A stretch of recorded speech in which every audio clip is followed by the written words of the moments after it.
Je crois qu'il faut d'abord se rappeler que la planète nucléaire est à un moment un petit peu particulier de son histoire, puisque nous fêtons ce mois de juillet 2018 les 50 ans de l'ouverture à la signature du traité sur la non-prolifération des armes nucléaires. Donc c'est l'occasion pour l'ensemble de la communauté internationale, puisque quasiment tous les États ont ratifié ce traité, comme État doté de l'arme nucléaire ou comme État non doté, de faire un point sur l'état de la planète nucléaire et la place de l'arme nucléaire dans les rapports entre puissances, dans les doctrines de sécurité des grands États. Alors, les trois grandes idées fausses, selon moi, sur ce sujet aujourd'hui sont, d'une part, que le monde s'acheminerait aujourd'hui vers la fin de l'arme nucléaire. Cette idée a animé un certain nombre d'États l'année dernière, en 2017, dans la négociation et la formulation d'un traité d'interdiction de l'arme nucléaire qui a été signé à New York à l'été 2017 et dont on attend encore qu'il rentre en vigueur puisqu'il faudrait pour ça des ratifications qui ne sont pas suffisantes. Cette idée-là est totalement fausse parce que, au contraire, on assiste plutôt à une renucléarisation des grandes politiques de sécurité des États dotés et à des questionnements de tout un tas d'États sur la possible relance de programmes nucléaires dans le cadre de leur politique de sécurité et de défense. Et par ailleurs, ce traité d'interdiction a été signé par finalement relativement peu d'États. Tous les États dotés n'y ont pas, aucun État doté n'en a fait partie, n'en fera partie, et tous les États qui sont sous parapluie nucléaire des États-Unis ne l'ont pas signé, se sont abstenus et s'abstiendront de le signer. Et donc la réalité stratégique de ce traité ne sera pas, ni aujourd'hui, ni dans l'avenir.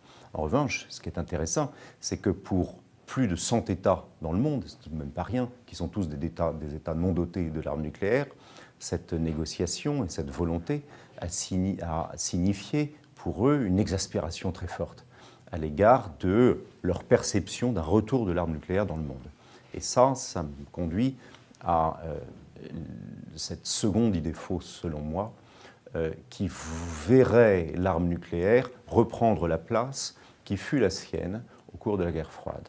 Et par conséquent, il suffirait de réouvrir nos manuels de stratégie des années 60, 70 et 80 pour comprendre aujourd'hui le monde à l'aune du retour de l'arme nucléaire. Il faudrait comprendre la grammaire nucléaire, pouvoir avoir une bonne lecture des relations stratégiques entre États grâce à cette grammaire nouvellement comprise. Je n'y crois pas du tout non plus, dans la mesure où l'affrontement bipolaire est terminé, dans la mesure où le monde bipolaire, ce qui structurait le monde, est fini, et que la multipolarisation en cours du monde fait que les lectures stratégiques des rapports entre États sont beaucoup plus complexes, en particulier parce que les États ont des politiques d'alliance et de partenariat beaucoup plus opportunistes et beaucoup plus pragmatiques qu'elles ne l'étaient par le passé. Donc cette lecture des arcanes de la pensée de la dissuasion est certainement nécessaire, mais tout à fait insuffisante pour comprendre le monde d'aujourd'hui et les rapports entre puissances. Et la troisième idée fausse, selon moi, une idée fausse, disons, importante, c'est que, en contrepoint du fait de cette résurgence de l'arme nucléaire dans les relations internationales, l'arms control, ce qu'on a traduit en français par la maîtrise des armements, cette volonté de limiter le volume de la violence dans les relations internationales, serait en perte de vitesse. On verrait la fin de la non-prolifération, la fin des efforts de lutte contre la prolifération, la fin du désarmement. Tout à fait au contraire. Je crois justement qu'avec cette réaffirmation réelle de l'arme nucléaire dans les relations entre États et dans les doctrines de sécurité des grands États dotés de l'arme nucléaire, il est absolument impérieux de repenser aujourd'hui ce que doivent être les encadrements, les cadres de l'arme nucléaire et par conséquent précisément l'arms control, les mesures de confiance et de sécurité, la limitation quantitative des armements, des portées, etc., les mesures de transparence.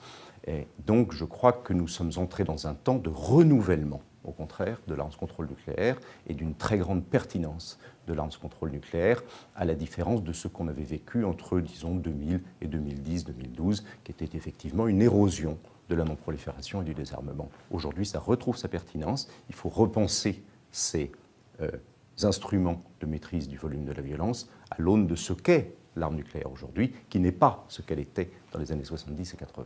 Voilà 3 idées fausses assez importantes selon moi.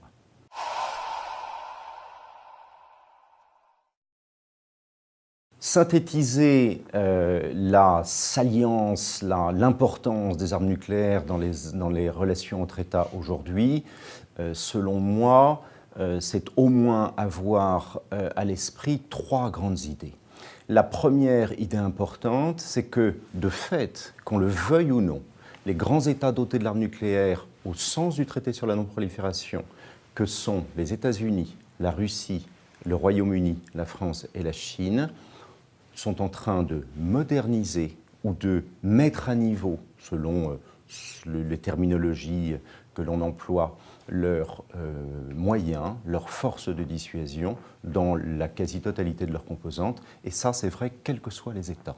Pour les États-Unis, la Nuclear Posture Review, c'est-à-dire l'examen de posture nucléaire pour les 5 à 10 prochaines années, a été publié par le Pentagone au début de février 2018.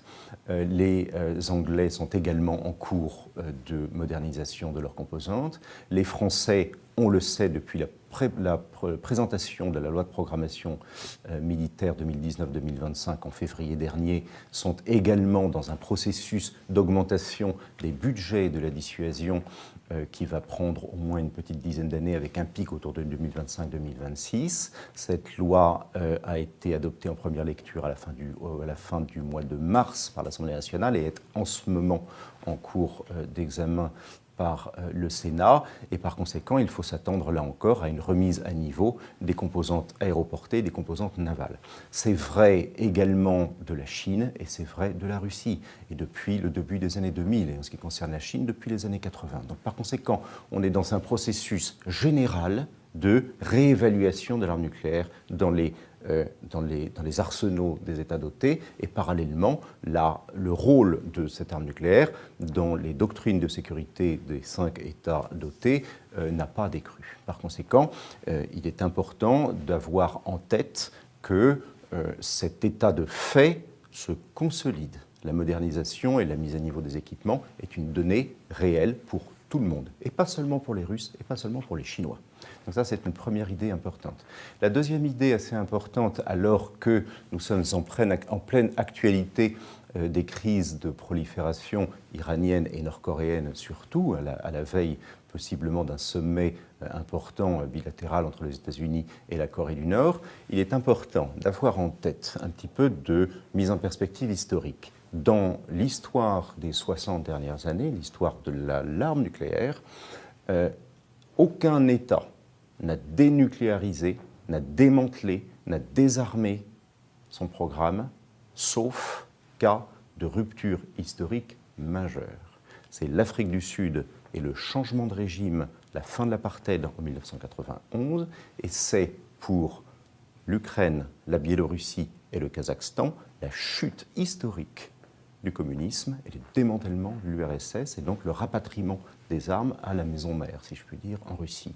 Et hors ces 4 cas, il n'y a jamais eu de dénucléarisation d'une politique de sécurité d'un régime qui ne changeait pas. À bon entendeur, salut, alors qu'on s'attend à un processus de dénucléarisation de la Corée du Nord. Je n'y crois pas du tout.